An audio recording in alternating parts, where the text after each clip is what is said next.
How's that? Yeah, that's perfect. All right. Oh, does that always happen? Okay, everyone. Our next panel is beginning. Where is everybody? We're missing some people. Yell out there that we're starting again. Okay. Thank you, Toby. A lot of people talking. We got some coffee going. It's hard to stop the fun. Okay. Well, they'll just wander in, I guess. Okay. They're coming now? Okay. Maybe should we give it one more minute? Sure, yeah. Give it one more minute. Does anybody want to share from the audience what being Jewish now means to you? That won't be 1 minute. No, just to volunteer. All right, Amy's going.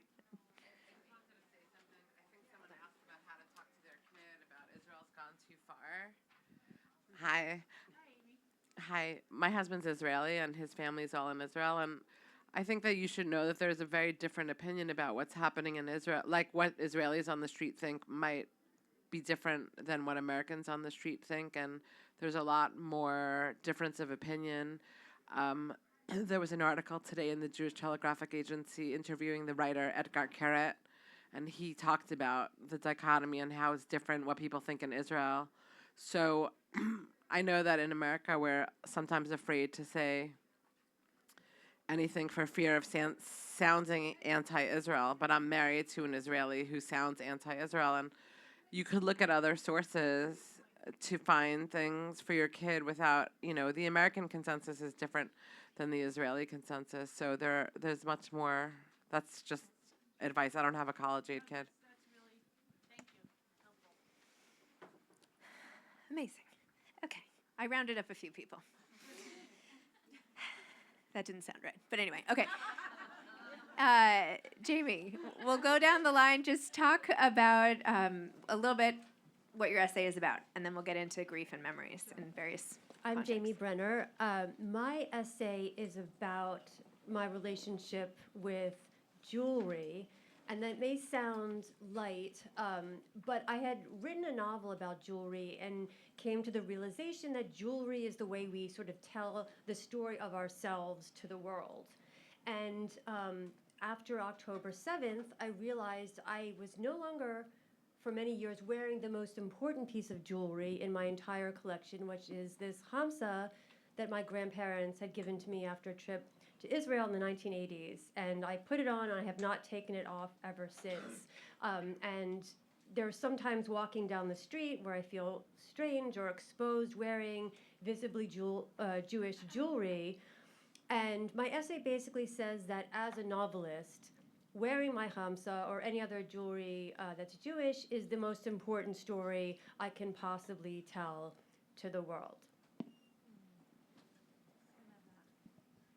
Hi, everybody. I'm Barry. My essay is about my dad, Neil, who's probably the most important Jewish man I know. Sadly, my dad lives with memory loss for about 10 years now. And when he was a little boy, he lost his dad. And so I grew up with a fatherless father. We didn't talk much about it, and neither did he. But when I used to attend temple with him, I would sit beside him, and he would always rise for this special prayer. And I knew it was a prayer that he said because he lost his dad. Fast forward, I lost my mom in my 20s, and I learned from him what it meant to have prayer. It was so interesting when someone else was sharing. It's been very comforting to me to have that prayer each year, to have those rituals. I think we do a really good job of Jewish ritual. I know a lot of the clients that I see have adapted some of the traditions that we have because their religion doesn't have the same, whether it is Shiva. I think this was saying, like, some of this feels like a universal Shiva, that we are all grieving something together. It doesn't always have to be a death loss that we are grieving. It's sometimes just the future of what we imagine. I am reminded of all of the things that I didn't get to ask my dad that I wish I could, mostly about his growing up as a little boy without a dad. I never really got to ask those big, important questions. The thing in our family that brings me great solace is that there's probably never been a conversation that any of us has had where we don't say love you, and my dad's answer was always love you more. And every time there is this like crazy clarity that comes through that I still get that answer, I see him in there. And that's kind of how our family has guided this really rough journey through the man that holds all of our remaining memories has none. And so to me, it feels urgently important that we write our stories, that we speak our stories, that we collect our stories, that we scribe our stories. That in of itself to me is our tradition, how we pass down our history to one another and how we create the kind of memory making that I think fosters interesting conversation, and also just listening to those of you in the room that have relatives that did not discuss a lot of what they went through. I think grief doesn't always have to be sad and sorrowful. It can also be hopeful, and it can also carry memories forward. And so in that spirit, I feel like we are all the memory keepers, and that idea of how we remember our loved ones forward is to keep telling those stories. I feel honored to be able to have written about him,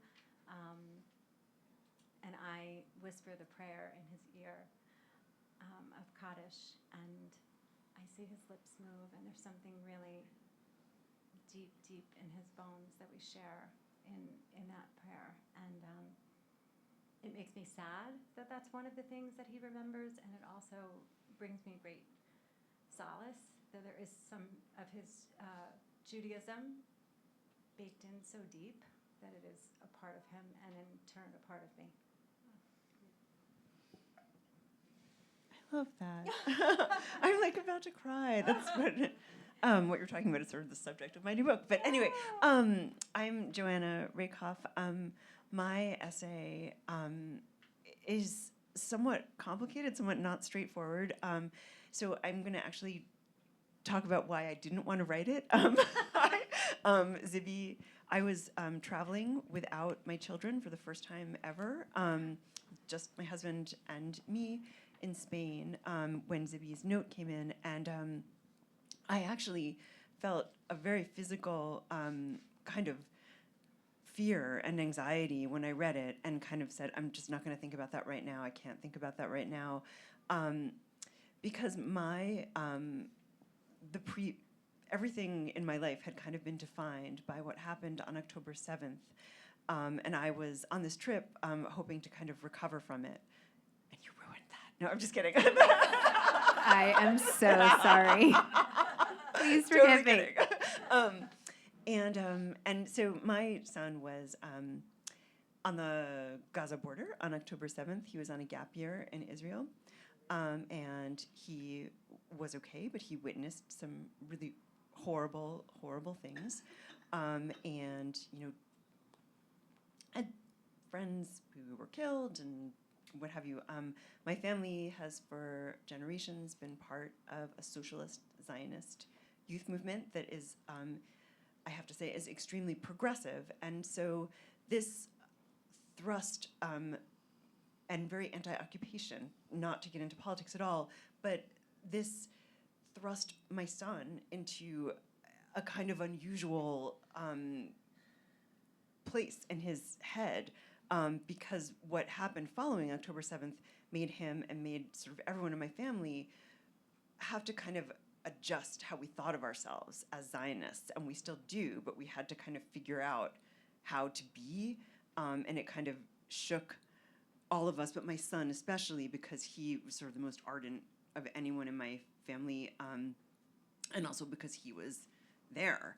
And watching friends be called up, one of his closest friends ended up in military prison as a conscientious objector, like watching all this stuff happen.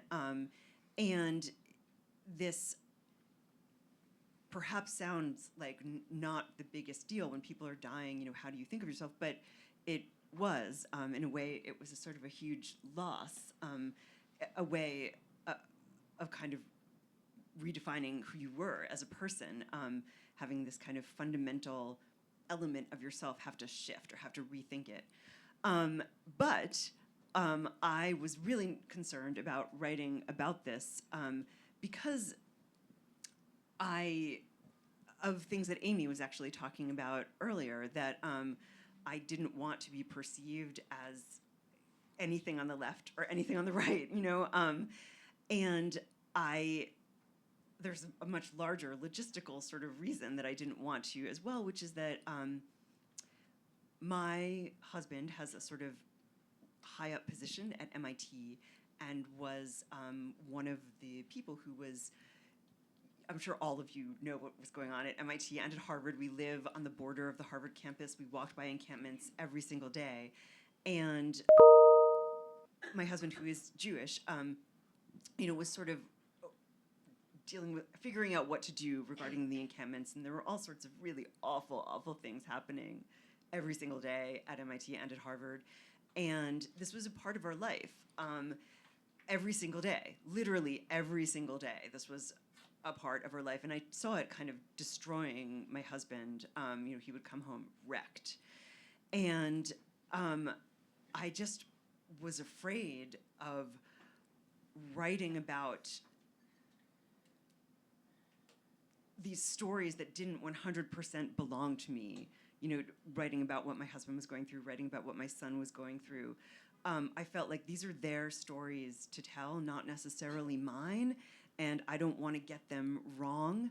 And so ultimately, my essay is about visiting the medieval synagogue in Barcelona, which is underground. And it begins with my trying to find the synagogue, and I can't because it's an unmarked door, if any of you have visited it.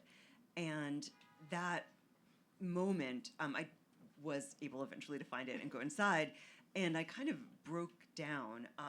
I knew a lot and had read very extensively about the Jewish community of Barcelona, which was central to, you know, the city's heart, actually, like its financial heart, everything, and was, of course, eliminated in two different rounds in the 14th and 15th centuries.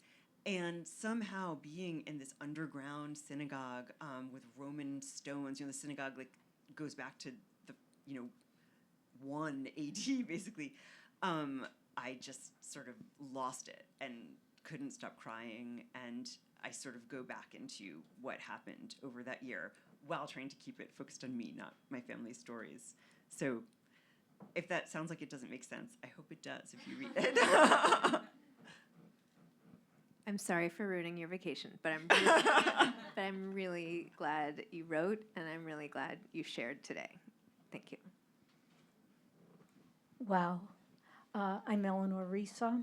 My essay was about hiding, which in a way is sort of peculiar because I've spent most of my professional life in the Jewish world, in the Yiddish world, and yet I changed my name, thinking, hoping, praying that people would think I was Italian, that would give me breadth and depth that I would not have as a Jewish performer. But of course, I was way wrong. I could have kept my name and had the same career that I wound up having. My father was a fighter in Auschwitz, which is the new term I've decided to use instead of survivor. And he was the only person I learned recently that returned to Stuttgart from his transport to Auschwitz. And so I've been traveling a lot when I heard from Zibby. And so what I wound up writing about were things that, so I have this sweatshirt that's written in Yiddish, because I speak Yiddish. And it's a great sweatshirt, and I wear it whenever I travel, because it's really warm and comforting. And it's from a klezmer festival, and it says, Der letzte Waltz, the last waltz. And I had to go to France for a Jewish project, and I took it down from the shelf to wear, and I thought, no, I don't think I can wear this. I don't think I want someone sitting on the airplane or at the airport to know that, I mean, it looks like Hebrew writing, don't it? You know, nobody's going to know, oh, I think that's Yiddish. But it doesn't matter. And I was also reading this book by Eddie Portnoy called The Bad Rabbi. And on the cover is this guy that looks like a rabbi. And I thought, I can't bring this book with me either. I mean, I cannot be identified. And I will only say I didn't really need October 7th to be afraid to be identified. I think I've been worried about being identified always. And yet, part of the thing, the essay, I talk about like the religious Hasidic or people, men with tzitzis hanging out, or payas, or women with wigs. And I always want to be by them when I see them, because I'm afraid for them. I'm afraid they will need something, that someone will identify them and hurt them. And I, the hider, wants to be by them so I could say, you know, Zog dich nicht, don't worry. Not that I can do anything for them. So anyway, the essay is about hiding and not wanting to hide anymore, even though the only person who thought I was hidden was me. So it's emboldened me more than, you know, in the theatrical community was horrible after October 7th, horrible. There were no allies, or very few. And so I'm emboldened now and grateful to be so. Grateful to you, Zibby. Hi, I'm Jane L. Rosen, and my essay is called Shopping While Jewish. And it sounds very light. It goes, it's a lot of memories of my mom and going to Loman's with her and guarding her pile, and and going to the Lower East Side with her. She was an old mom when I was born, so I got to experience things that I think my friends were not shopping on the Lower East Side. They were all shopping in Cedarhurst, but I was on the Lower East Side. So all of this sounds very light, but really the essay came kind of out of my anger, because all of the beauty that I feel about our traditions and our culture and things like the foods we eat and the shopping rituals and all the camp, sleepaway camp, and all these beautiful things that are certainly not written in the Torah, but they seem very common amongst us, was just so eradicated by what happened on October 7th. And in my lifetime, I had never really felt that. I grew up in Long Island. I grew up with Jews and Italians, and everybody loved each other, and there was never a big deal that I was a Jew. And it's the same thing, I worked in the garment center after college. It was a beautiful thing being Jewish. It was filled with Jewish joy. And to lose that, to watch my 3 daughters, one of whom is a cantor, have to deal with these difference of opinions, the not seeing all the good, not seeing all the good in our culture, just seeing us as, you know, what's happened. It's so just devastating to me.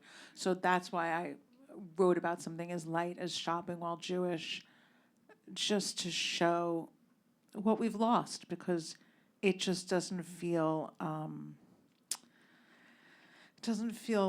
like a Yiddish word is probably better for this, but just that beauty that we have, it just feels so shrouded in what's happened, and I don't know when it will go away, if it will go away when we're alive. So. My gosh, all the stories. It's just like, you know, part of what you were saying, Barry, about grieving something other than a person, I feel collectively we are grieving perhaps a false sense of security that we had before, and that has been quite difficult as well, for us, for our families, for our community, and how to make sense of that in all the various places where we live, like people here from around the country, and how do we move forward with that, and how do we reconcile that, and then, you know, go about our day, and, like, you know, I go think- shopping today or whatever. I think even calling it grief, I think you've all named a great deal of grief here, and I think a lot of us are feeling it. There is the grieving of the deaths, and then there is the grieving of identity. And I've heard that in the room over and over today, that sense of belonging. So I think, you know, I've gathered with you once before in this way where we are all together, and I think we need to do more of it. So I say, when there isn't a table, make one. Where there isn't a door, open one. It's very much in the spirit of what Zibby did by writing this. She said, if not me, then who? And I feel like that is with the same spirit. I think we need to start book clubs with others to have these conversations. This will create a ripple effect, of course, but how can we have these other difficult conversations so that we can, I call it grief tending when I create circles like this, where we can tend to our grief, and also permission to name it. You are grieving. You are grieving so much. And sometimes we can compare what is going on here, as someone said earlier, is not as difficult as what people have endured in other parts, is not as difficult as what our ancestors have. But what is going on today needs to be addressed. It lives in our bodies. And if we don't address it, it comes out sideways in anger. And I think we need places, safe spaces, and places where we can have these conversations, whether they're one-on-one or we learn to make our own circles a little bit larger. I heard others say they've invited in people to their homes. We need to do this as grown-ups, not just as parents. We need to do this and create community where there isn't one. We're so separated and disparate and busy and fast. Slow down. Slow down. What would it look like to gather folks around you at a conversation around this book? What would it look like? There's a guide. Zippy said to me at our last conversation, she's like, I wrote a guide. I even have the way that you can start these conversations. You don't even have to create it yourself. There's a guide. And I think if you leave with anything today, let it be that. Start to use the book as a tool, as a movement. I've said that to Zippy. This is a movement, and we're all a part of it. The way that we have these conversations can be rich and meaningful and memory-making and hopeful. I often say I'm a hope dealer. People are like, you're so joyful. You talk about grief all day. And I'm like, yeah, I'm a hope dealer. And I think we all are. We all are. We all have the permission to create a hopeful future, whatever that means to you. That was so beautiful. Thank you, Barry. Jane and Eleanor, what do you miss the most from before October 7th? Thinking I was one of everyone else, and now I'm like an other, and that's okay. I mean, I like my group of others, but I just didn't know. I know people all say, what are you, crazy? You didn't know it existed? But I did not know that this amount of anti-Semitism existed. I really just didn't. And I also think, I know I go like in the opposite direction, but if there's any group that was ever being, you know, treated poorly, from the Asian hate that just happened all the way back to like Darfur, I was like right out there with my kids protesting and from their whole lives. And I don't see anything. It's just, I mean, we just had this whole situation with the narrator, this narrator that said horrible things on his Instagram stories. I mean, shocking that anyone in their right mind could understand where he was coming from. Yet, I haven't heard any publishing house say this narrator will no longer be working for us, and it's scary. I feel very misunderstood. Jamie, you want to? Yeah, Jane, I mean, you really nailed it when you said you didn't realize. I mean, I think what I'm realizing now is that my grandmother was not paranoid. And I wish so much I could talk to her one more time and say, okay, I get it. Like, I get why you said these things, and it seemed so out of touch in the context of the 80s. But what it feels like now, and I was saying this in the green room to some people, is, and this is what I hate, and this is what I think will never go away for any of us. Do you remember that movie, Invasion of the Body Snatchers? And Donald Sutherland's going around and they're talking to people that they know, their friends, their neighbors, the dry cleaner, but it's not their friends, their neighbors, their dry cleaner. Someone else, some other has taken that form. And I think a lot of us have experienced that, whether at work or with the people who are friends, even lifelong friends, who suddenly are not there. And it's like this vanishing, and it's very distressing. But today, and I said this online to Zibby, you know, I've met Zibby through books. I've met a lot of people in this room through books, and I thought that's what it was all about. But I feel like it's actually something better now. It's something more than that. It's something bigger. And as painful as this has been, while we're mourning all the things we've lost, all the people, and the sense of who we were, like, we also, I think, are starting to see that we're actually gaining and building. And I thank all of you here for being part of that building, and especially you, Zibby, who took, we were just messaging. And, you know, people say a lot of things in the messages. Yeah, we should do this. I'll see you there. And 3 months later, there's a book. Like, no, so thank you for everyone, and let's make this just the beginning of that.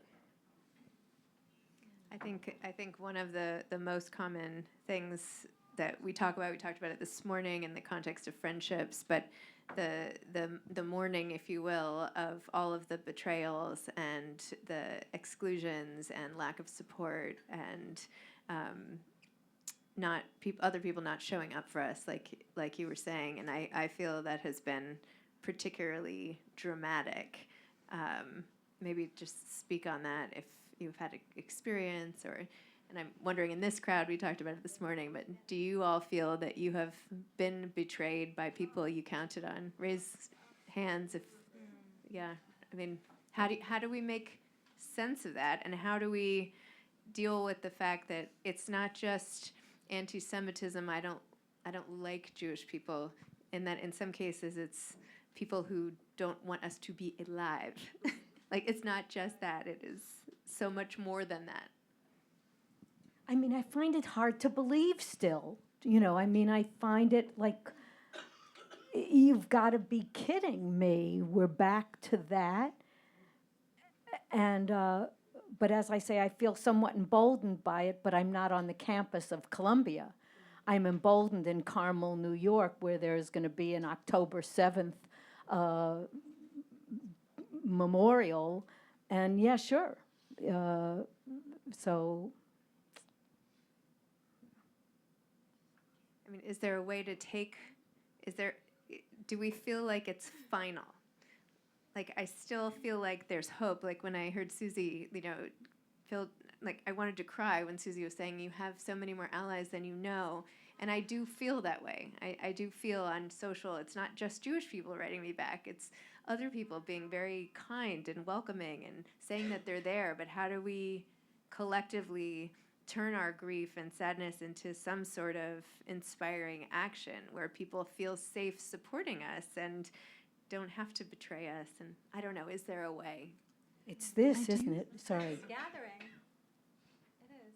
It's gathering. And you know, someone once said to me, hope stands for help one person every day.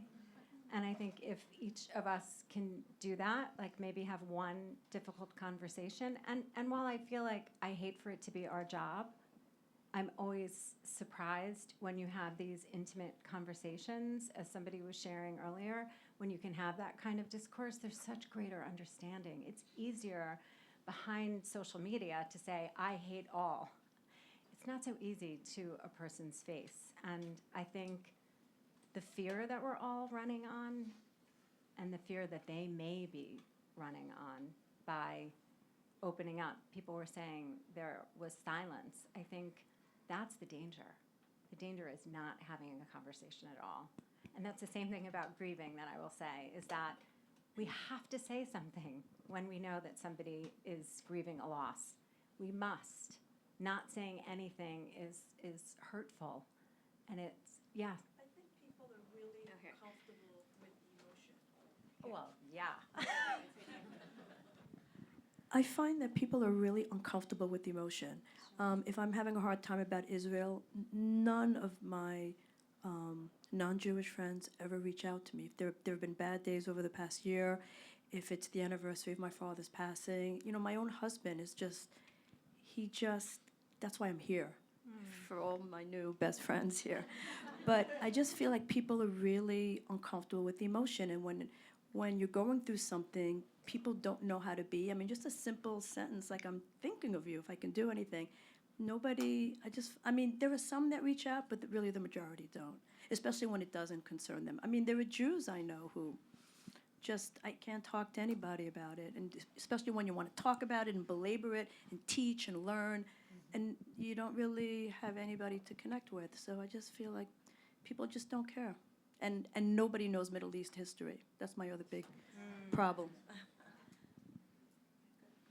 I actually had a pleasant surprise with a couple of my close friends who are both Christian, quite religious. They each are in Bible groups. And independently of each other, they don't know each other, but they both said to me, we are just devastated by what happened in Israel. I was hearing more from them supportive than I've heard from Jewish people, because they understand the Bible, they understand the history. And I was really taken aback because I had no idea. So that was a positive thing I heard, and from my Christian friends who are very, very religious. I just wanted to share a positive thing. Yeah, I just wanted to quickly say that in the last panel, the term mob mentality came up a few times. And I do think that's, again, like having been part of academia this past year, I think that's a lot of what we're seeing. And specific to Zibby, who's a huge force in the publishing industry, in the literary and publishing industries, we saw a lot of this too. And I think anyone here who's in literary publishing media worlds, even honestly like the world of bookstores, there was a really radical feeling of betrayal and alienation and huge rifts, definitely in the literary world, which is kind of my social universe. And it was really brutal, feeling like a person who, for instance, like is really outspoken about sort of eliminating racism in the U.S. suddenly is promoting sort of things that are really lies about Jews, and it just was sort of horrible. However, the one thing I do want to add is that not to be like all boosterish, but I've noticed since in the last week or so, since this sort of book has, not it's a sort of book, but since the sort of news about this book, like the idea of the book, I don't know if people have necessarily read it, I've noticed people reaching out to me privately on social media and saying, what can I do to support my Jewish friends? And I was honestly gobsmacked by this, because I really felt like the tide had turned, and Conversation starter. yeah, yes, exactly. Like various books, bloggers, they weren't even saying, what can I read? They were saying, what can I do? And so I think I myself really actually underestimated the reach and effect that this book might have, this project might have, and so that's it. That's all I wanted to say. 5%. Great. Let's keep spreading the word about the book. I also just want to point out one other huge ally to the project, Kathleen Harris. Sorry. I know she's like, oh geez, but Kathleen Harris in the back there is the executive editor of Zibby Books, and has been absolutely amazing. Seriously, as I said, the whole company had to mobilize to make this work, and Kathleen has just been really, really amazing, personally, professionally, and everything. So thank you for that. Somebody was raising their hand. Mallory. Just to add on to what Joanna was saying, and also what I've seen in Brooklyn and beyond with bookstores, is there seems to not really be like a central list or that I'm aware of where, like, I live in Dumbo in Brooklyn, and there was an incident at Powerhouse Bookstore, which is my local bookstore, and I just felt like that basically the moderator of a panel was asked not to come to the event because he's a Zionist. I mean, he's a rabbi, and he actually married myself and my husband, and he's a wonderful person who, I mean, if you kick this guy out of a talk about being Jewish now, it just doesn't make any sense. But I guess my feeling as like a person who buys books and as a Jewish person in this neighborhood, and sort of like the reaction of that experience, I felt very much like, well, where do I turn? What do I look for? And, I wrote to the bookstore, and they said, well, we're going to have an event, we're going to reach out to the Jewish Book Council, and they're going to give us a list of books to put out on the table. And they haven't. And, I mean, it's like there's all this, bullshit that people make up and say that they're going to do, and they want to blame the young college-age salesperson. I mean, there's, we're all aware of all these different things that have happened as responses. But I guess I feel like maybe this book, again, could be a jumping-off point for bookstores to not have the excuse to not put out books about Israel and Judaism in this moment. Because I feel like there's so much virtue signaling on social media and elsewhere that creates all of this mob mentality. I also have a freshman in college at a liberal arts school who's already dealing with a lot of stuff. And I mean, I guess I'd like to figure out ways of action that are attainable and that we can use to educate and not get angry and not only go into our silos. And again, that's a lot, it's a big ask. But I mean, I guess like one of the things that I'm really seeking right now in this moment, almost a year into this, is like, how do we stay sane? How do we stay safe? How do we educate our kids? How do we talk to each other? How do we not freak out and not get so angry and shut down? And I think what you're doing is a good start. This is a great start, and talking and gathering is good. But I would also like to have some lists. So if anyone has some good lists, I'm looking for lists, and I'm happy to help. So. Yeah. I mean, I just wanted to say about the press that it's it's very difficult. It's very easy to blame all these kids on college campuses and everything else, but they're reading that the man from Hezbollah was a great character. I mean, and they're reading it in the paper, which they've been taught to believe The New York is Times, accurate, not just a and the paper, Wall the Street New York Times, and the yeah. Wall Street Journal. So I mean, not the Wall Street Journal, the Washington Post. I'm sorry. So it's very hard to completely judge these kids.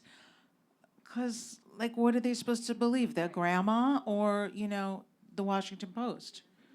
I don't know what to do about that. I mean, maybe this will help.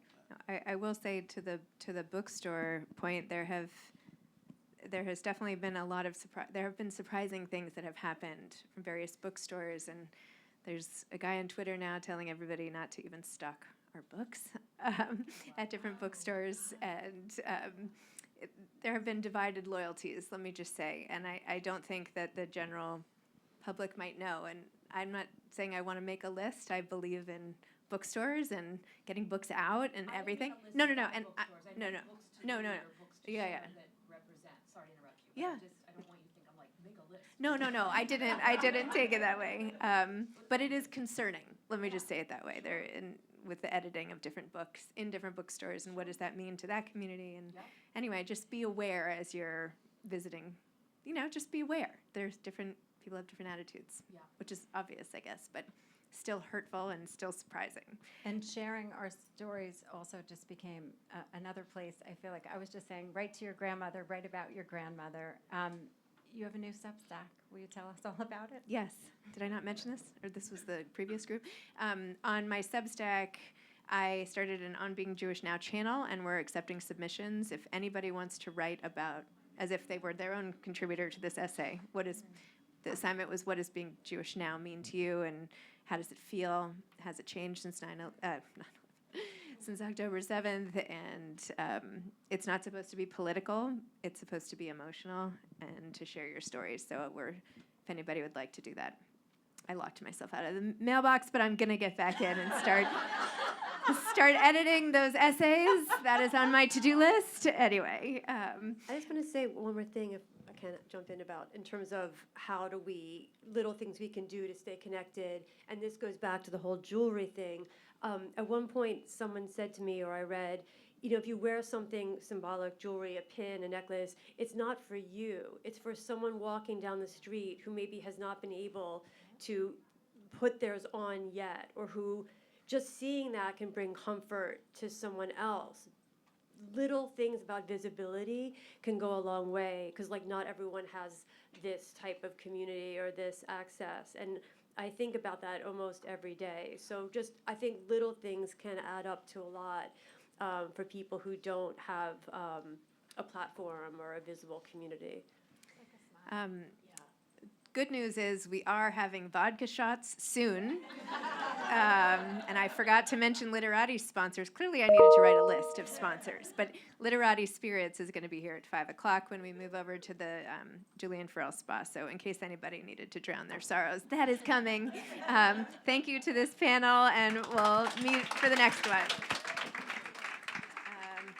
So in about 5 minutes, we'll do our last panel, and then we can party. Down. Me and Billy standing there with a silver half a crown. Hands are full of a fishing rod and the tackle on our backs. We just stood there getting wet with our backs against the fence. Oh, the water. Oh, the water. Oh, the water. Hope it don't rain all day. And it stung me to my soul. Stung me just like Jelly Roll.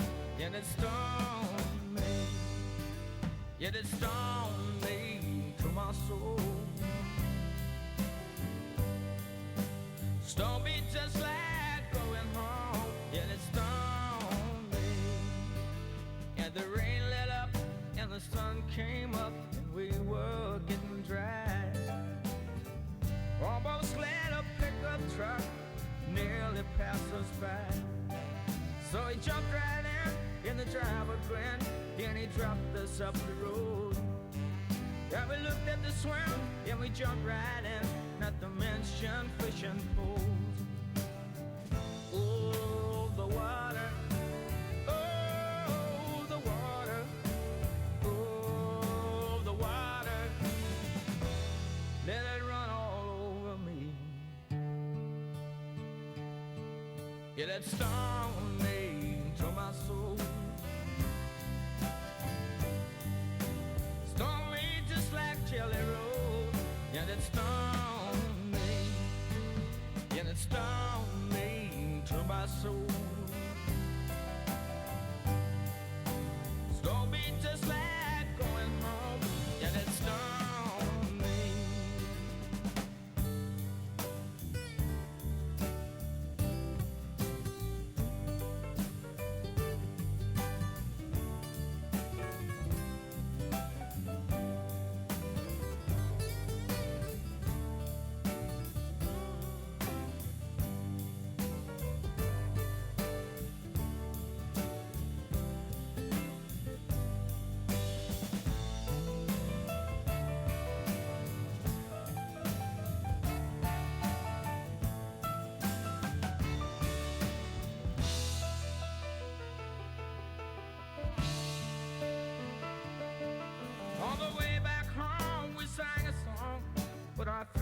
getting dry.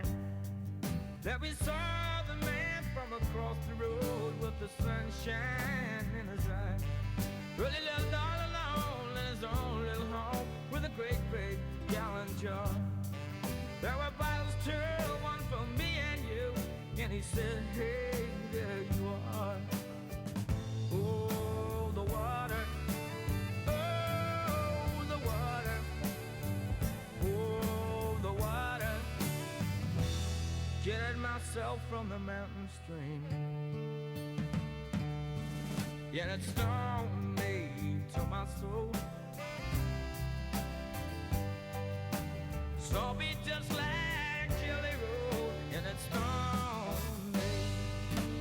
Yeah, it stung me to my soul. Saw me just like going home. And it stung me. And it stung me to my soul. Stung on me just like Jelly Roll. And it stung me. And it stung me to my soul. Stung me just like going home. And it stung me.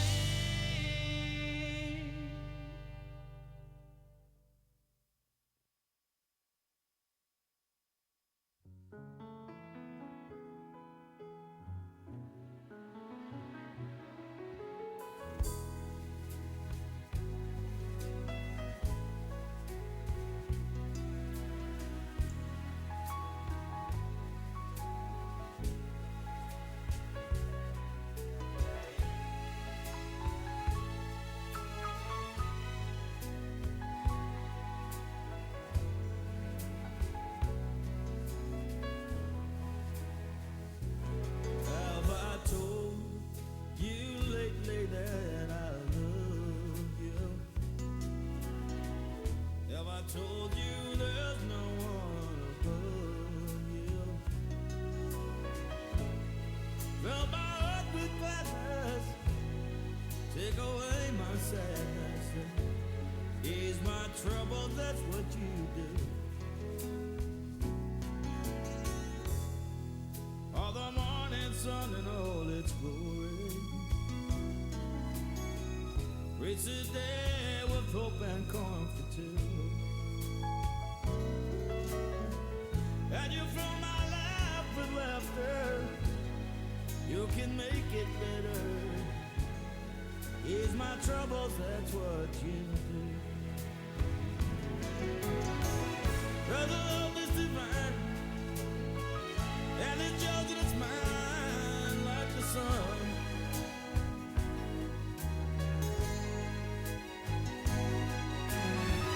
At the end of the day, we should give thanks and pray to the one.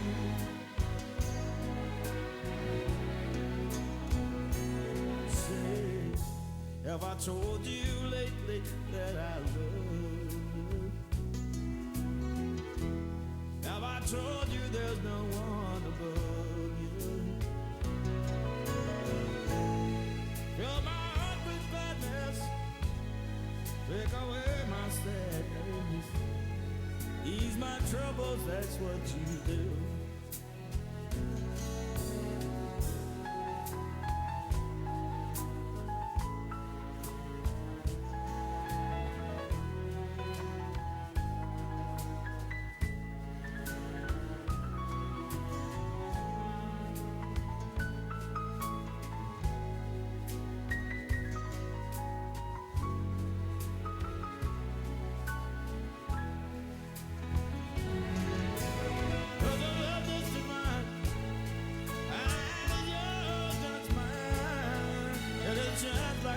It's 2 minutes for our next panel. So everybody, authors show up, come up to the stage, sit by your pictures. We will give thanks and pray to the one.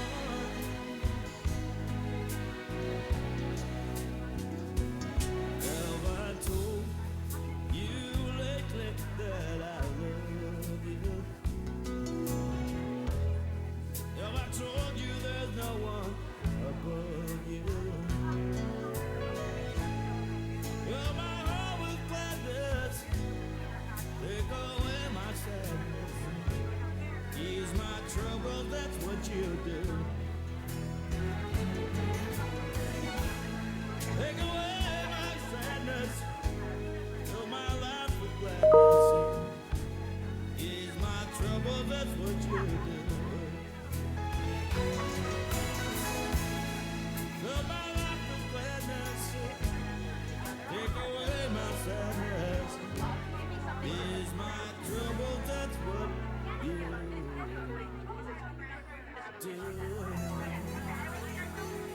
don't need me to go this time, but someday you will, and that's perfect. Can we get a picture? Like I'd love to get. Yeah.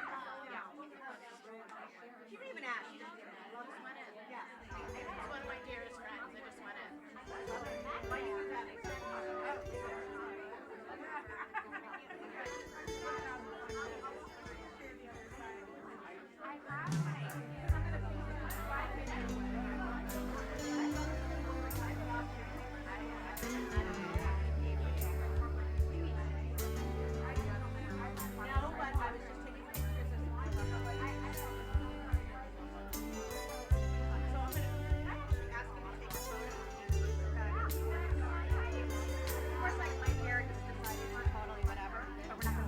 These are the days of the endless summer.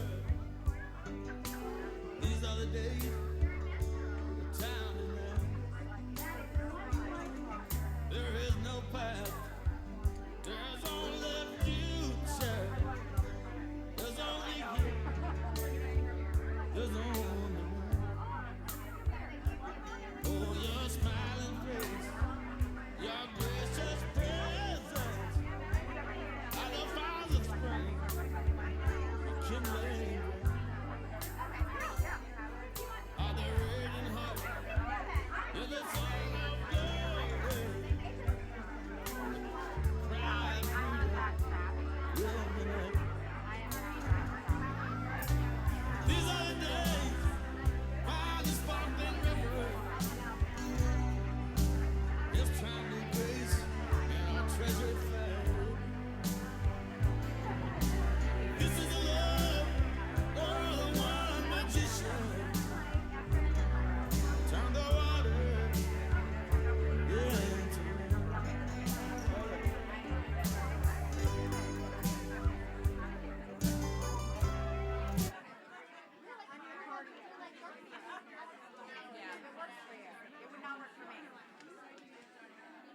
Okay, here we go. Welcome to our last panel of the day.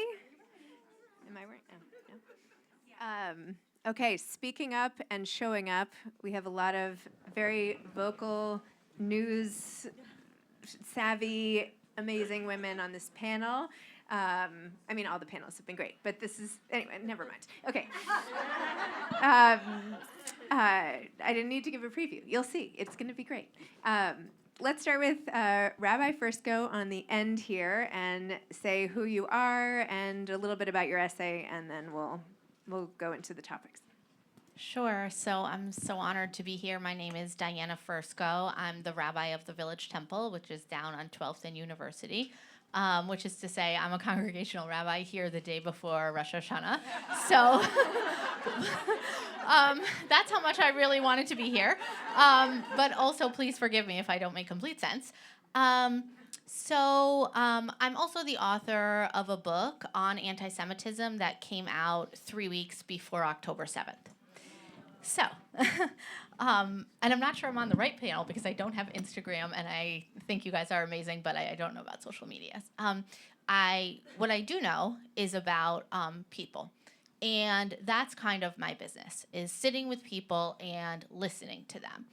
So when October 7th happened, you would think on a book tour, like I would be talking. And in fact, I did. I went on this crazy book tour and I talked about all the things. But what I committed myself to doing is going on a listening tour, which I had basically already been doing for 15 years as a congregational rabbi. But now the tour felt urgent and it felt religious. like, my Jewish obligation. I had grown up listening to survivors my entire life. I had heard the teaching, why did God give you 2 ears and 1 mouth? Like, obviously, so you can listen twice as much as you talk, So that's what I did after October 7th. I listened. I listened aggressively. I listened to survivors of the attacks. I heard more graphic details than I had ever wanted to. I listened to released hostages. I listened to everyday Israelis. And I did the same thing at home. Like, I kind of manned this unofficial anti-Semitism hotline where everyone I had ever known, which, by the way, is a lot of people, would call me. And they would, report their anti-Semitic encounters. A lot of them were things that happened in the educational system. People would say to me, my child's school removed Israel from the map. What do I do? Or I'm a teacher, and my 7th grade students are repeating anti-Semitic conspiracy theories, in the classroom without knowing it. What do I do? So I did that for many, many months. And, I'm trying to be a good rabbi, listen, validate, educate, provide support, do all the things. And every once in a while, I would get a check-in from one of my friends. And they would say, how you doing? And I would say, I'm fine. Of course I'm fine. First of all, I'm from Connecticut, so I'm not, super comfortable with having emotions, anyway. That's another panel. But also, I literally wrote a book on anti-Semitism. I've been thinking about this deeply for longer than many other people have. So I felt I have something to offer here. I can offer history. I can offer vocabulary. I can offer validation in real life stories that I've actually already written down and published. So, frankly, there was just no time. There was no time for feelings. That felt very absurd to me. So, some brilliant person that works for Zibby titled my essay, "I'm Fine." And that was sort of my energy. That was me. Oh, that was you. Yeah, thanks. Excellent work. I am the brilliant person. You are the brilliant person. That makes sense. I should have known that. So, eventually, I went to Israel. I led a congregational trip there. And I did something else besides listen. I took a breath. And I felt like I hadn't taken a breath for months on end. And the essay is about learning and living what it means to be a free people in our land. Love that. So I don't want to say too much because we want you all to read the book and read the essays. Wait, But say your name. I'm Samantha Edis, and in addition to being a close friend of Zibby's, I am an author and, as of October 7th, an accidental activist. I was always advocating for women in the workforce and at home, and equality, and then suddenly on October 7th, I actually had spent the day dancing and celebrating because it was my son's bar mitzvah. And that day, we didn't fully understand the gravity of what had happened, and the next day we did. And so, whereas normally I would have, been posting photos of the celebration, I started posting about Israel, thinking that in a few days I would return to my normally scheduled programming where I talked about how to get a 25th hour in your day and how to manage your home life and whatever I wore to my last speaking engagement. And suddenly I thought, okay, when the grown-ups show up, I'll do that. And the grown-ups never showed up. And frankly, I was the last person that I think belonged in that role. I was a Hebrew school dropout. I had played competitive tennis as a child, so I dropped out of Hebrew school at a very young age. My mom was a yeshiva kid who was completely rebellious. So my dad was an atheist. I grew up with very little knowledge and suddenly decided to start educating myself and fast. So I started reading a book a night about Israel, trying to educate myself on the Middle East, and found my place as someone who could distill the news, and that's what I still do today. So I became the resource I had needed on October 7th. I didn't understand what was going on, and so I try my best to distill that now, and that is what my essay is about. And in terms of my activism, I write something called the Jews newsletter, and I started a campaign called 2024 New Voices, which many of you might know, where I get celebrities to speak out against anti-Semitism. And I'm just trying to do my part. So I'm grateful to be here and among all of you. Thank you. I have to say, I get most of my news now from Sam's Instagram at Samantha Edis. She and I was like, how are you getting all this information? But it is really useful because a lot of it is not reported. And I think that is a thread that we can all discuss. But anyway, I was like, are you what's happening in Israel today? Like, did you post about it yet? Like, what is going on? So, anyway. First of all, this day has been incredible. I got here right on 10 a.m. when you opened up. And so I just want to thank everyone who's here and Zibby for doing this. And I speak a lot around the world and in colleges and on TV, and I'm sort of like shaky, because this is so beautiful. And I've never really been in a spot where I've surrounded myself with this type of community that, we're all supporting each other on these issues. So I'm Stacey Eagle. I'm the founder of a global impact brand called Boy Meets Girl. And I guess I'm an accidental activist because I started my brand right after 9/11 or the week of 9/11. And since I started, I've been bringing voices together for so many issues, from what happened on 9/11 for the American Red Cross and victims of 9/11, to the Human Rights Watch, to anti-bullying with the National School Climate Center's anti-bullying program, to breast cancer awareness, to LGBTQ community, to women's rights. And like most people who have spoken today, we've been standing up and really being there for communities. And I was asked to be in Robert Kraft's commercial to stand up to anti-Semitism. And when the advertising company came to me, I was sort of like, I'm not sure I want to put my face out there like that. And I was really, really upset at myself for even questioning it. And so my essay is remembering this time. There's two parts to the essay. So where my father, I have lots of friends from all walks of life, Jews and non-Jews, and I was not allowed to be in a ballroom dancing class with my non-Jewish friends. And my father, who comes from a line of Orthodox rabbis and family killed in the Holocaust, was like, no way, she's going to be in that ballroom dancing class.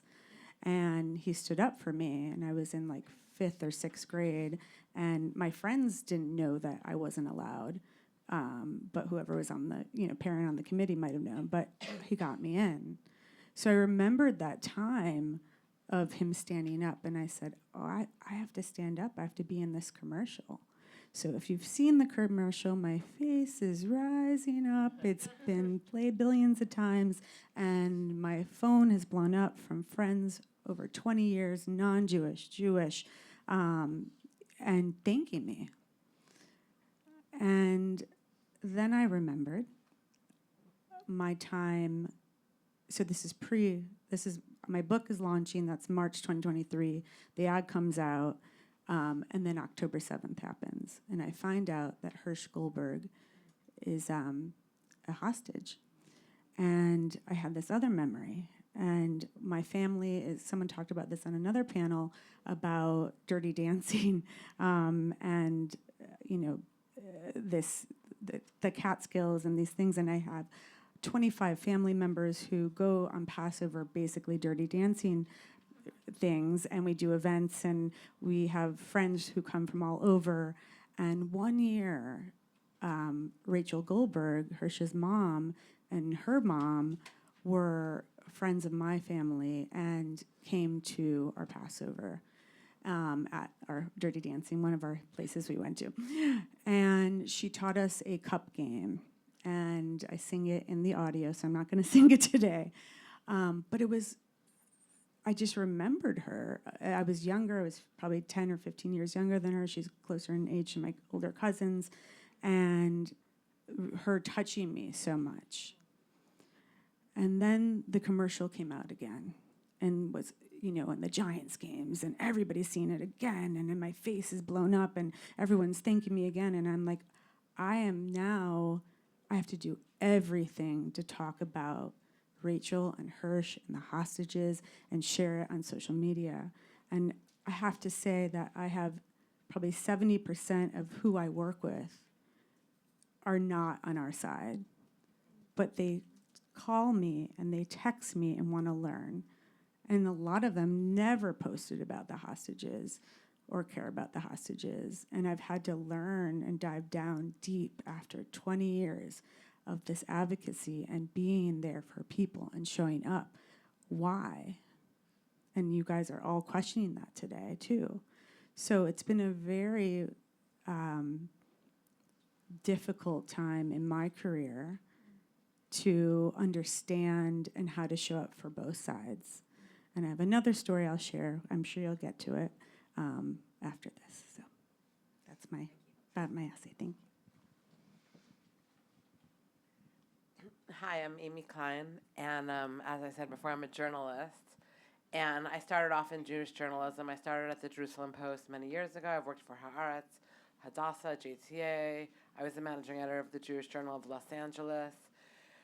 And I did that for a long time until I decided I didn't want to be a Jewish journalist anymore. And I started working on health, and I wrote a column in the New York Times about infertility, and I wrote about health and fertility. And my first book was about infertility, and my second book was supposed to be about older motherhood, but I couldn't write about anything after, on October 7th. I mean, if I didn't have husband and kid here, I would have, just flown to Israel to work there. But I said to all my editors, I said, what do you need? What can I do? I'll report on anything. And I started investigating a lot of things going on in America and the different communities.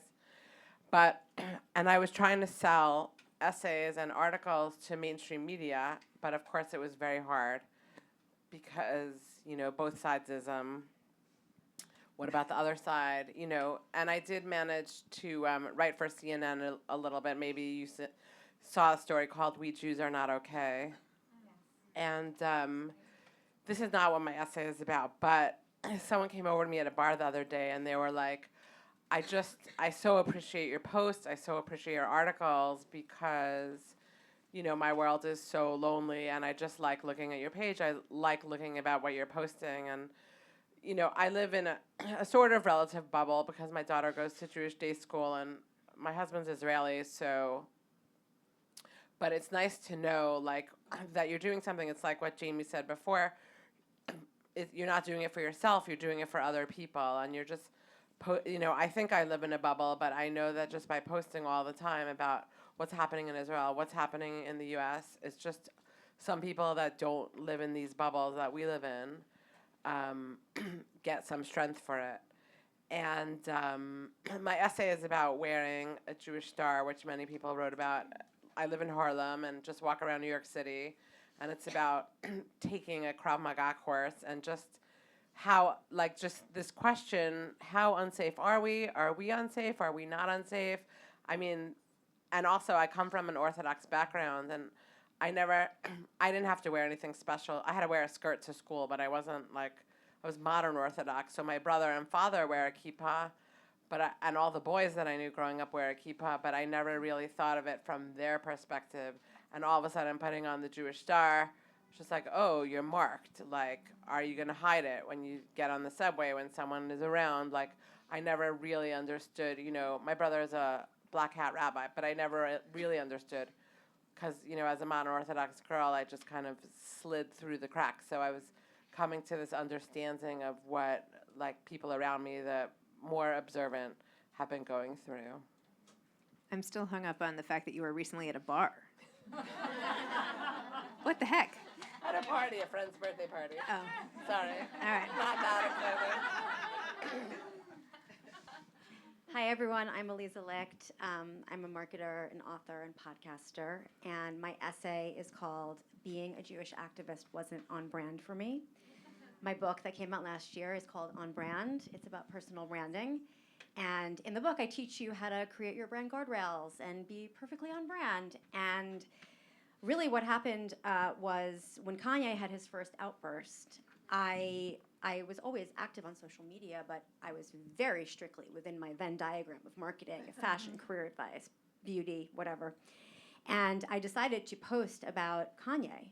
And that post went viral, and it was like, okay, done. And about 2 weeks later, the account End Jew Hatred had reached out saying, we loved your post about Kanye. Would you be willing to make another one as to why it's so important to stand up and fight against anti-Semitism? And similar to you, I was like, oh, yeah, totally. But in my head, I was like, absolutely fucking not right now. Why would I do that? It's not relevant. It's not tied to anything. There's no reason. Why would I put myself out there? So I said, oh, I'm so busy. But yeah, definitely in the future. October 6th, my sister and I went to Las Vegas for our mom's 75th birthday. And, oh shit, this is a live stream. She's going to be so pissed. I said her age. 21 plus. October 7th, gambling in the Wynn Hotel, and Jew Hatred DMs me. I'm not paying attention to the news. And they said, Eliza, did you see what happened? Will you post? And I was on my book tour still at that point. I was freaked out. And the one thing that came to my mind was my 4 grandparents did not survive the Holocaust for me to be scared about losing followers or clients.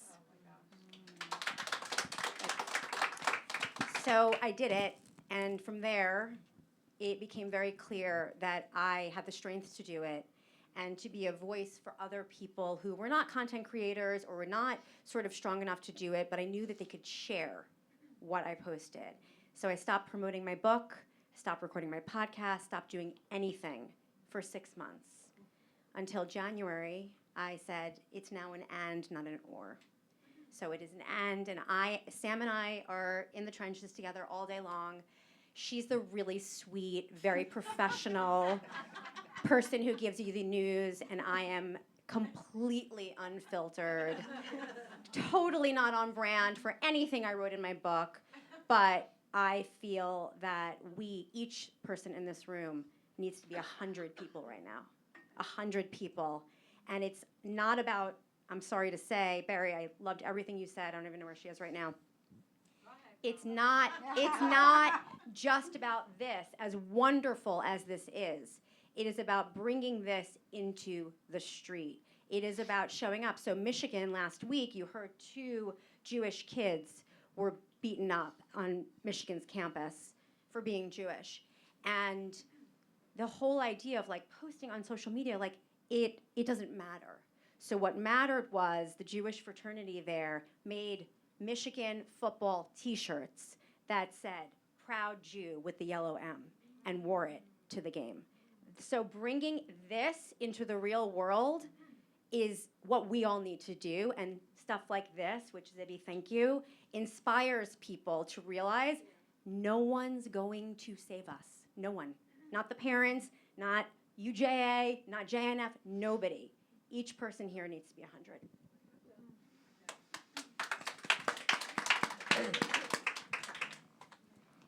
Hi, my name's Alyssa Rosenhack, and I'm originally from Tulsa, Oklahoma. I live in Nashville, Tennessee right now. And I've always existed in spaces where there haven't been many Jewish individuals. And so I've become very comfortable speaking up about our ethno, religion, and culture from a very young age.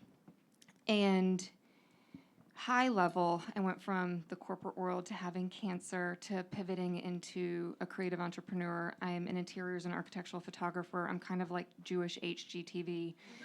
And in 2018, I was really interested in incorporating an element of substance in an industry that only celebrated style. And I wanted to do so through a Jewish lens in the South, while also talking about the culpability of the United States.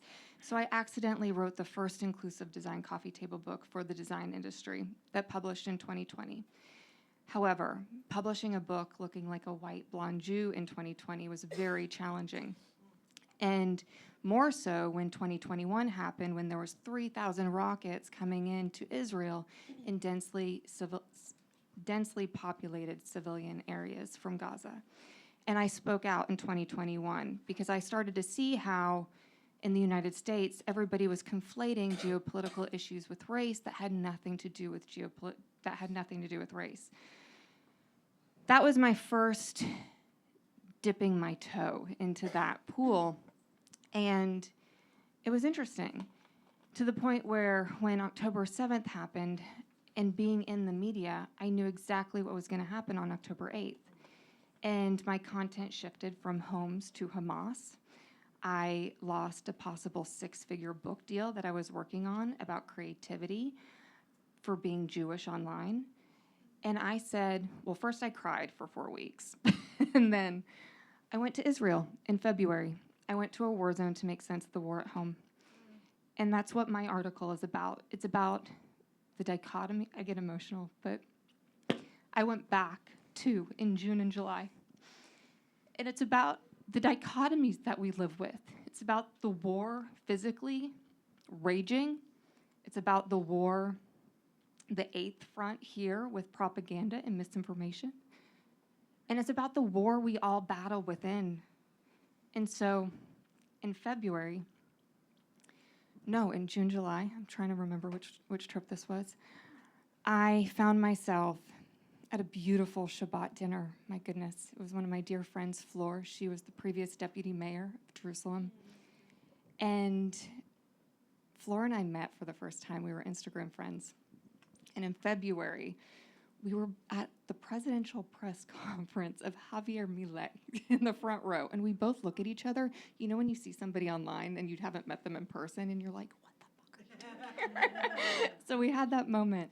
And we instantly connected. She's an amazing advocate of women. If you don't follow her, please follow her, Flor Hassan.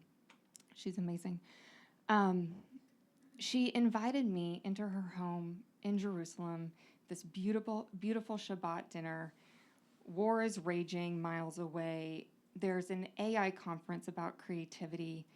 And I hadn't been in a saturated room filled with Jewish individuals where I could just exhale. And I heard the word Jew behind me, and my body physically tensed. And I talk momentarily about that dichotomy of what we all experience in the diaspora here. And it's talking about how it's important for us to rest, and then the responsibility that we have every single day. And I bring that to my local city in Nashville. I have a bottom-up approach to activism right now. And just a PSA, the USCPR, it's the U.S. Campaign for Palestinian Rights. It was previously titled the Campaign to End the Israeli Occupation. They have national campaigns to promote ceasefire resolutions right now in local municipalities. And this is the largest BDS arm in North America that was formed after the Second Intifada. So I have still a full-time job. I just signed my second book deal yesterday from the airport to the hotel. But it is my life's work right now for people to become more civic advocates in their local communities, for me to be in important rooms where I may not know the most, but I will certainly take notes and bring that information back to my own community, because we need to be amplifying really important voices right now and being a resource and a bridge builder for change.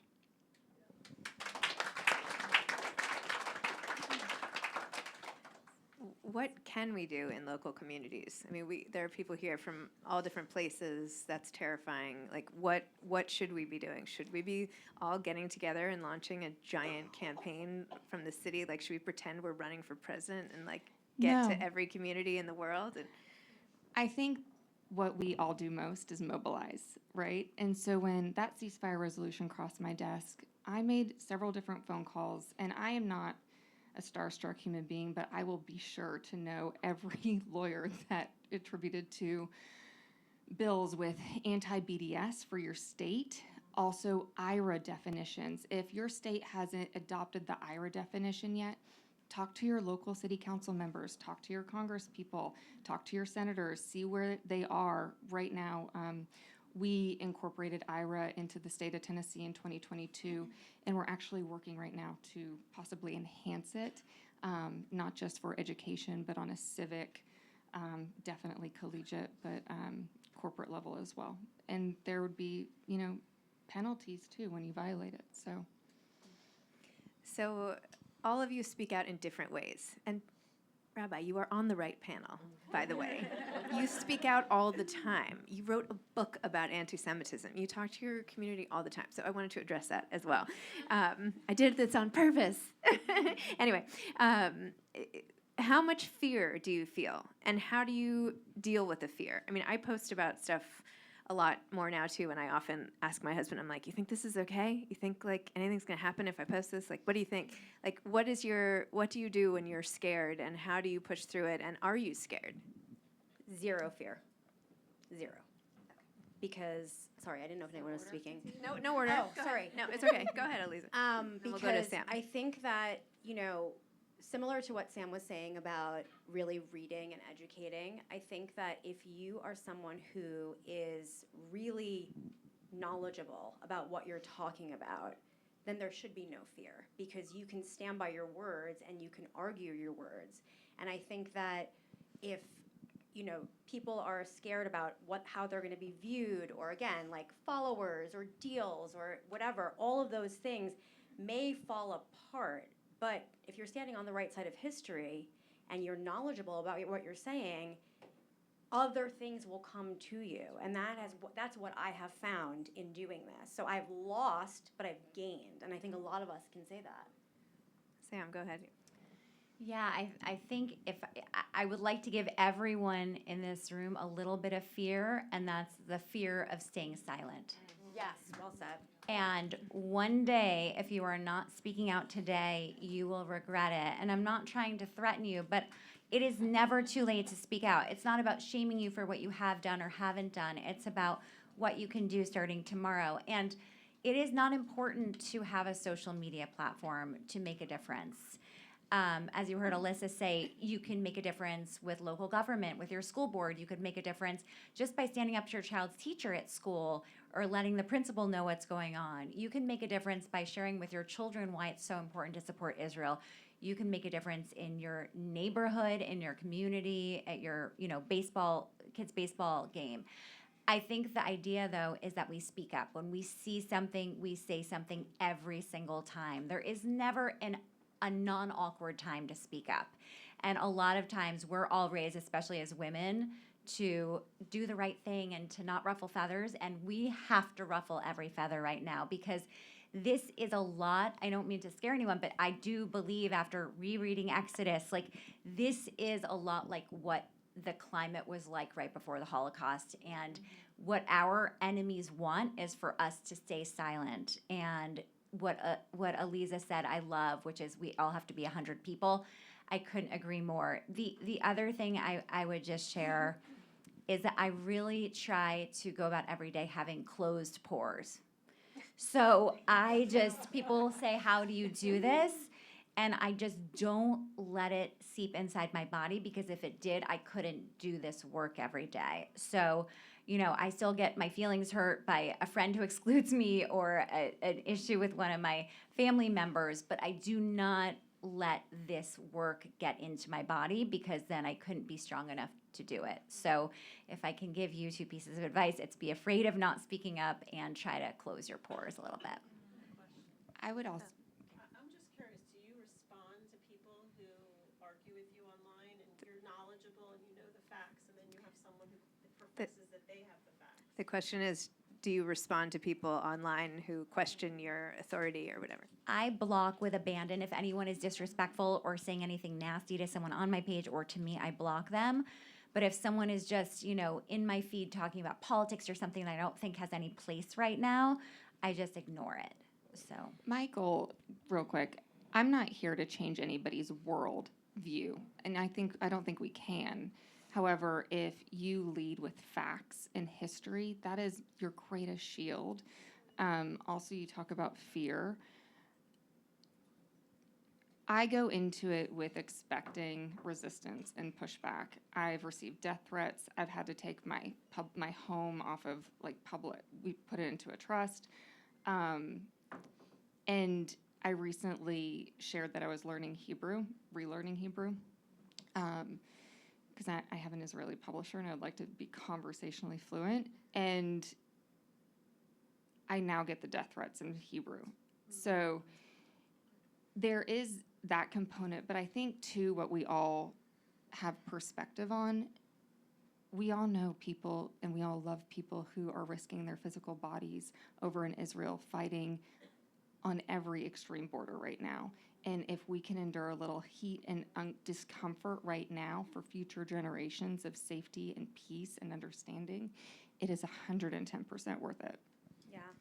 I would also add that I think the number one thing to do is always look at the account of the person who is writing. And a lot of times you will find that they have 0 followers or 5 followers, or they just, posted twice. So if it is a legitimate person who's being argumentative but not wishing me death, I will selectively decide to leave 1 or 2 or 3 very educational comments so that they're there for other people to see. For the most part, though, once the post goes viral, I stop checking at that point. And so actually it's really funny because on TikTok, which I post way less, I would post and then just not even look at it again. And TikTok notified me. They're like, would you like to turn on our anti-bullying filter? We believe that you're being bullied. And I was like, am I? I have no idea. But I just don't look because I don't need to, again, close pores, to take that in. If it's somebody in my world, of course, I will get into dialogue.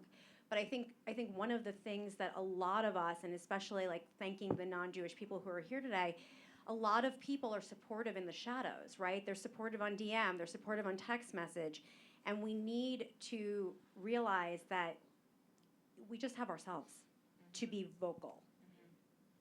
I also have receipts. I make lists of people that I do know. So I'm like, there will be a day. Amy, go ahead. Sorry, Amy is. I just love one thing that everybody can do. I love commenting on articles, because I have this feeling that people don't even read the articles half the time and they just comment and they're just reading all the comments. So if it's the Times, I love commenting on articles. I don't know where it was, but Ta-Nehisi Coates just wrote, and I was like, imagine if I just went to his country or something for a week. I just like to put comments in there, and it's not to fight with anyone online because I don't even go back like you. I just put comments in Times articles or other articles at the Washington Post just to have our presence known there. And you could all do that. Just comment. Actually, a panelist this morning and a contributor to the book, David Kaufman, wrote a Ta-Nehisi Coates thing in the New York Post, if you want to go back and look at that. But anyway. I think I'm going to shake it up just a little. Okay. Can I do that? Yes. I'd like to do that. Okay. So I, this past year, taught a class in Chicago on Zoom. And they had to read my book, Embracing the Calm and the Chaos, and then they were studying my brand and presenting to me different ideas of the brand for the future. And I came in October 1 to say hello, and then I came on October 9th. And I was preparing, because this would be the first time that I'd come in and talk about what had happened, if they asked me. And the teacher said, how are you doing, Stacy? We're so excited to present to you. And I said, Hamas is a terrorist organization. I'm very, very distraught right now. There's hostages. I know one of the hostages. However, on my link tree, I have where you can support hospitals in Gaza and in Israel. And that's all I said. When I got off that Zoom, I was like, okay, I did a good job. I gave, I'm all about humanity. I shared. And then a week later, I got an email from the dean of the school and the professors, and they said, can we have a Zoom with you? And I'm like, okay, great. We're going to talk about the class. This is great. The kids presented to me some great designs. And they said, you did a great job, and we're so thankful of how you talked about everything. However, two students in the class think you called them terrorists. And I, my whole being, my whole soul, my whole 20-year career, of everything I had done and brought panels like this together of people from all over, the head of the Youth Over Guns, Gathering for Justice, this, that, I was like, what? And so, we're all talking about, things that have happened. But then I was like, oh, there's another side to this that I don't know. So for my first reaction is, oh, let's have a Zoom together, me and these students, to talk about our differences. I thought I could pull this off. And the dean was like, oh, that's a good idea. Let me talk to the student about it. And those two students said, or they went back to the class, and the students were like, and they felt, you know what? Let's go back to Stacy and decide that we're going to separate the class, the kids who want to work with her and the kids who don't want to work with her. And then I'm like, oh my God, I didn't know that they couldn't have a conversation. This is before what happened in all the institutions and before we knew the hatred. And I literally I was about to write this horrible email, and instead I sent what I was going to send to dear friends, actresses, musicians, activists, non-Jews, Muslims, and then I had one friend who called me and said, Stacy, my son's best friend who just went to Brown, she's from Gaza, and her whole family was killed. But she left Gaza to get away from it. Her family wanted her away from Hamas. And then we have the other side where we have Israeli family, hostages. And so hearing that from her, she was one of the people who gave me advice on what to say back. And so I took all of their answers, and then I called my father, I write about in my essay. He said, stand up. I said, Dad, I don't know if I could work with this school. How can I do this? And he said, you work with the students who want to work with you, and the other students won't get a chance to see what you do and be there with you. And so I ended up doing that, but I still am going through dealing with so many people who have posted, don't buy this brand, she talked about this in that class, and trying to still educate them on anti-Semitism, not necessarily talking as much about Israel and Palestine, but about the hostages, and how can we, on both of what you guys do and all of us, bring that to the forefront to keep. I've made change in so many ways and had people comment on our anti-Semitism, organization, oh, you've opened my eyes, but that's what collectively I think we have to do. And so I'm just giving this story because the dean was like, oh, that's a great idea. So we're dividing us? Yeah.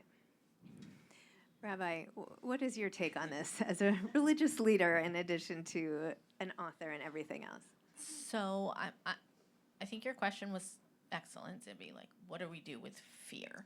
Because I think a lot of us feel afraid. And there is a like traditional answer, a Jewish answer that many of you have found, whether you know it's part of our tradition or not. And the answer is the antidote to fear is truth-telling. But that truth-telling is a spiritual practice. So it's not just saying, this is my truth, or these are my feelings. It's really dwelling on what truth is. Thinking about truth is situational, and I'm in the situation. So how do I get to the truth of the matter? That question has been elucidated over centuries, long before the advent of social media and misinformation, disinformation. Like, the question's been out there for a really long time, and our tradition has a lot to say about it. And one of the things they say is that start small, right? Start by telling one person you work with, I'm Jewish. Maybe you've never lied about that, but maybe you never told them either. That's the first step in telling the truth. And these, brave, outspoken people that I'm honored to sit with here are, steps down the road. But everyone has a part to play in truth-telling, and I can't stress the urgency enough. So start small. It's a spiritual practice. I can add something. I think we are seeing it in the past since the beeper incident with Hezbollah. We've lost a generation. The people that don't want to be in your class, they're gone. I really believe that. And the only antidote, in my opinion, to anti-Semitism is strength. Because we saw the minute Israel kicked ass last week, not just here, all of the Arab countries that want the IRGC gone, want these terrorists gone, were literally celebrating Netanyahu, who they all hate, right?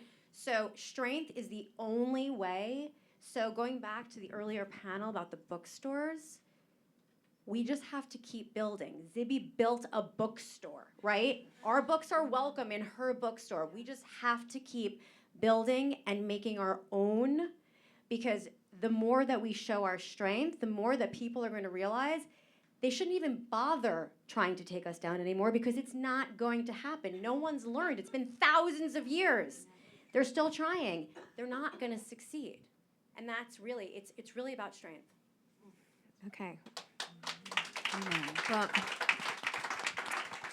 okay. In conclusion to the afternoon of panels and the day of panels and people on the live stream who may have been watching all day, I think there has been so much great, first of all, connection, community, but mostly next steps. I feel even more empowered myself thanks to everyone I've heard from today on the path forward.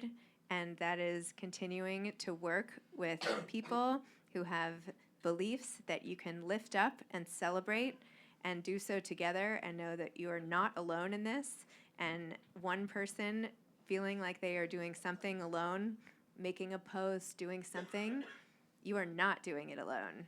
And we all have to get up and do it all together, because there are actually a lot of us. I know everyone's always like, oh, 0.2 of the population. Like, there's still a lot of people. Yeah. And we are smart and motivated, and we want to help.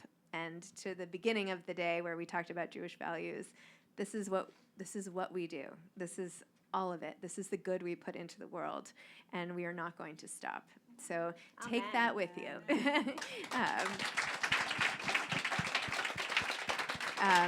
A few quick thank yous. One, thank you to all the panelists who came in and spent their time and traveled and did everything to be a part of today. Thank you so much to the Zibby Books team and all the team members who have been here all day. Grasa, Alex, Sarah, Ariel, everybody who is here. Thank you again to Anne Massetti, who made this book from idea into possibility at Zibby Books, and Kathleen and everybody and our whole team in the back. And also a thank you to my husband, who was willing to have me give up my whole summer for this project. So thank you. Okay, so now we can go down the hall. We'll meet up with the morning people. The salon is right on this hallway, and Literati Spirits will be lifting our spirits. So enjoy. Thank you for coming, and spread the word about the book.